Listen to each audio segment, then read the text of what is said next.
Approximately 2 months ago, I was diagnosed with stage 4 endometriosis, so let's talk about it. I really don't know how to start off this video, and I don't know if I'm gonna get emotional or not, because this was something that was very unexpected, something that I didn't see beforehand. Whenever I tell people that I have stage 4 endometriosis, everybody always asks me the same question: how did you know? The short answer is I actually didn't know. I was completely oblivious. I had no idea whatsoever up until December 5th, 2024. So on December 5th, 2024, it was just a regular day at work. I work at retail, I work at a store, I work at a very high-paced environment, and I always lift heavy things up and down. I'm always on a ladder, I'm always on a go, go, go, go, go. But that day specifically, so in the morning I was feeling fine, but during the lunchtime, I think I was working from 10 to 7. During lunchtime, I got a Shake Shack, the vegetarian back then. I got a mushroom burger. You're gonna say, like, why are you telling us this? After I ate the mushroom burger from Shake Shack, I started feeling a little bit nauseous. And I was like, oh god, I'm getting a food poisoning. But then the nausea kind of turned into a gas pain-ish like. And I was like, it's just gas, it's gonna pass. Like, it's probably just like I'm very bloated, I ate too much, it was gonna be fine. I remember while I was at work, I was feeling so bad that I couldn't even stand up, and I had to sit in the fitting rooms. We had these recovery rooms, and I had to sit on a little rack. After that, I left an hour early because my pain was getting unbearable, and I was like, this is a very bad food poisoning. On the way home, I called my boyfriend and my dad, and I explained the situation. This is what's happening. I don't know if this is gas pain or not.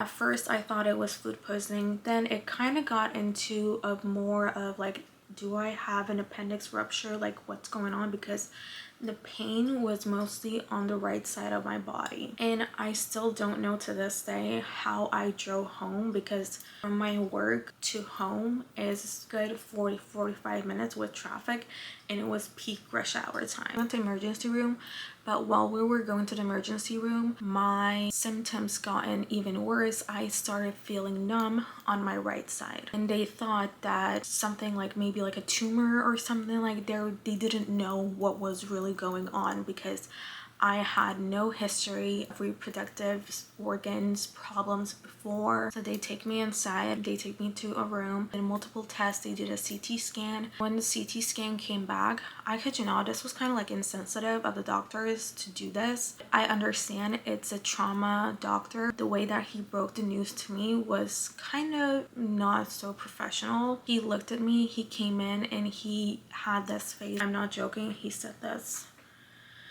yeah, you had a cyst rupture. It's very big, and if your pain doesn't go away, we have to transfer you into a bigger hospital. I was like, wait, what's going on? The thing that they were scared of was after my cyst ruptures, it might torn and twist and I might lose the ovary. So they were basically saying, like, we need to do another scan, another ultrasound to see how it's going. Depending on your pain, we're gonna transfer you. They told me also that I won't be able to have kids, most likely, which was correct me if I'm wrong, but I don't think you can diagnose someone without knowing the cause and knowing what's going on just based on a cyst rupture. We knew that it was a big cyst rupture, didn't know the severity of it.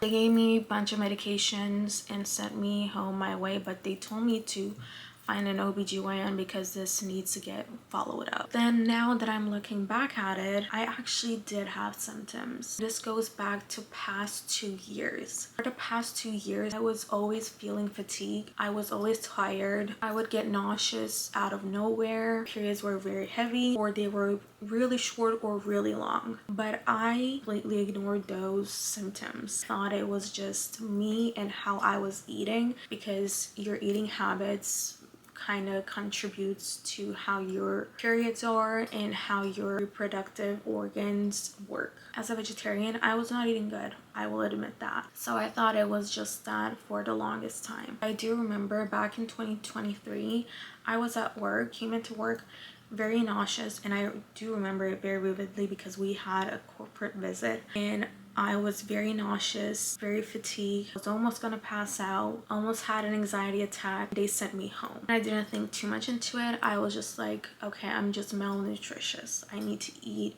better. So I started eating better. 2023, August rolls around. Me and my boyfriend, we take a birthday trip because our birthdays are in the same week to New York. And in New York, before we were supposed to come back home to Tampa, I had an excruciating pain on my left side. And again, I thought I was having a food poisoning from the food that I ate. Looking back at those pictures, I looked very miserable, very much in pain. My boyfriend bought me charcoal, Dramamine, everything that you can think under the sun, but none of those were helping me. It took almost 3 days for me to finally not feel the pain anymore, but it was still lingering. This is a very important part of the story, so keep this in mind. And also, while I was in high school, I experienced very, very, very heavy periods, and I was in so much pain every single time that I had to skip a day from school. And this is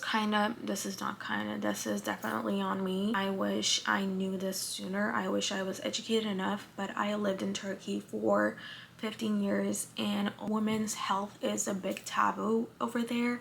So I was very scared to go to an OBGYN over there. I only went there once and they told me that I had a small chocolate cyst that's not even like big or anything. Didn't give me birth control or nothing. She didn't say anything. She just said that it will most likely go away on its own. I thought that it was, and I thought I was like, okay, this is fine, nothing's gonna happen. It's probably just a small cyst. Every woman experiences chocolate cysts all the time. Flash forward to January 2025. I made an appointment with this OBGYN. I didn't know this doctor. I didn't know who he was. They just told me that he was new. He ordered me ultrasounds. I did transvaginal ultrasounds, like I don't even know how many to count at this point, like up until from January to September. I don't know how many times I got a transvaginal ultrasound, but on January when they looked on my ultrasound, everything was kind of looking good. It didn't twist, it didn't tore, nothing happened. I was just in pain. So he told me to come back in 2 months and advised me to take birth control. So I was taking this birth control. I can't remember the name of it, but that birth control, it made me feel so bad. It made me incredibly nauseous to a point where I couldn't work a single day at work. Like I had to leave early every single day. And another thing, started developing new symptoms. Yes, I would get pain on my right side, but I would always have very painful bowel movements, meaning that I always felt like I was gonna pass out. And I genuinely passed out like a couple of times, I believe. I'm talking about endometriosis, but I never really explained what endometriosis is. Endometriosis is basically uterine lining like tissue growing outside of your uterus, which is basically there's a tissue growing outside of your uterus. But my other symptom was I started gaining weight like crazy. I was 110 pounds at the beginning of January 2023 and now I weigh 135 pounds. Nothing fits me anymore, no pants, no shirts. I kept gaining weight and weight and weight, and at one point I was posting on TikTok or commenting on my weight saying that you look pregnant, and I thought again it was just myself just eating. Turns out it was an endo belly. Using the birth control in January, I had to stop taking the birth control like 2 months in because it was coming to a point where I couldn't even stand it anymore. I had intense mood changes, which is very common in birth controls. I was gaining weight. I was throwing up, nauseous all the time. In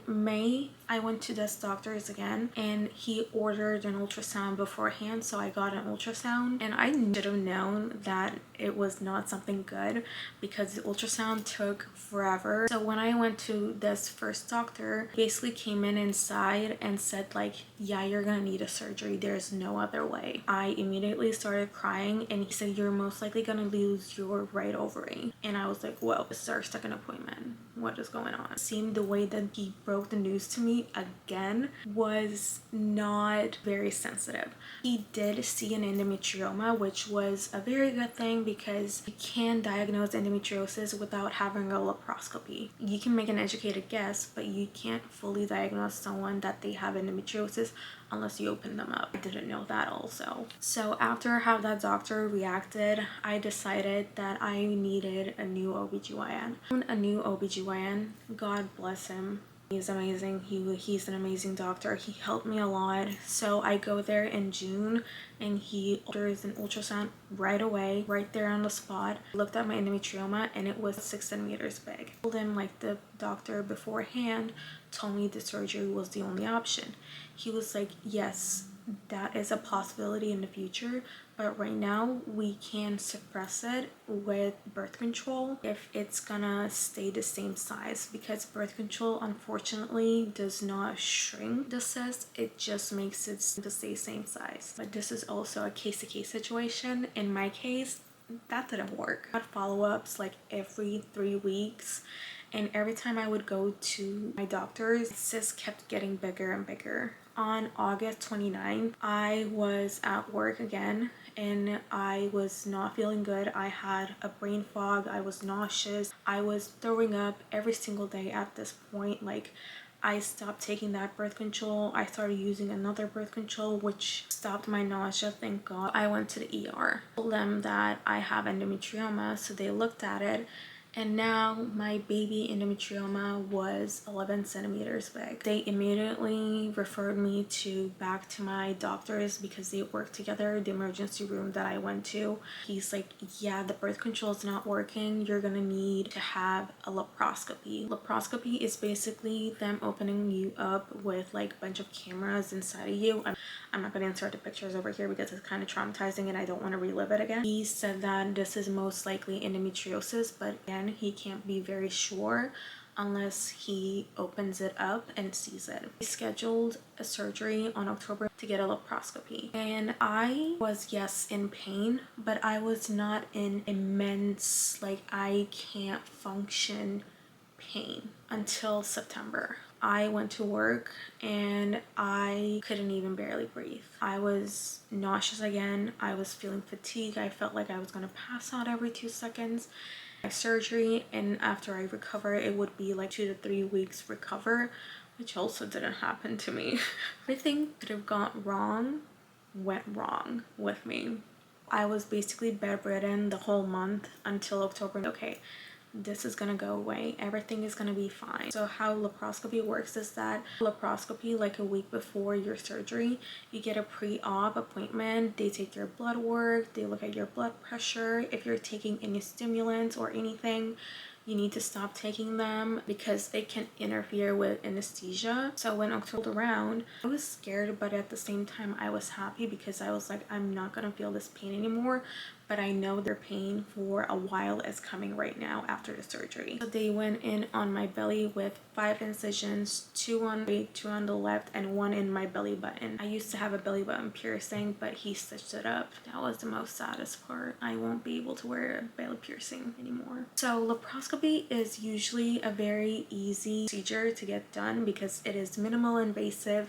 So if you're getting a laparoscopy, don't be scared. It's not as scary as you think. It's just the recovery can be a little bit longer for each person. For me, it took 2 months. The surgery usually takes about like an hour to 2 hours. My surgery was almost 6 hours. So when they opened me up, they saw that on my right side, they saw that I have endometriosis. We kind of knew because we had like an educated guess of it, and I was kind of prepared for it. I got into the surgery, I signed a consent form not to remove any of my ovaries because I'm still young. I'm 26 and I want to be able to have kids. When they opened me up on my right side, he tried to remove the cyst. At one point, I guess it started shredding and he couldn't fully remove it. So it is now a size of a chocolate cyst, how big it is right now.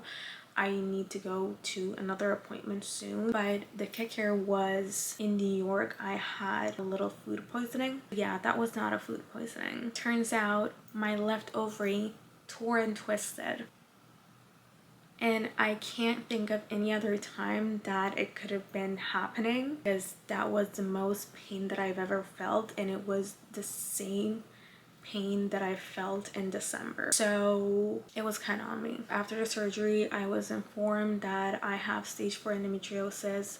Surgery, they told me to reserve my eggs, but this healthcare system is so messed up. These eggs, you need to pay $30,000 without insurance because insurance doesn't cover it. The first week of the surgery, I would definitely say was the hardest because I couldn't get up on my own, couldn't go to the bathroom, couldn't take a shower, couldn't do anything. And I was so bloated that I thought I was gonna bust out. If you're going into laparoscopy, definitely get a gas X. I did not know any of this up until after my surgery. Anesthesia can causes depression, anxiety, and it takes almost sometimes months to get out of your system. It just depends on your metabolism. In my case, it took almost a month to get out of my system, which was not fun. I was hospitalized 3 times after my surgery because I was in immense pain. I had multiple doctor's appointments, also passed out on my post-op appointment.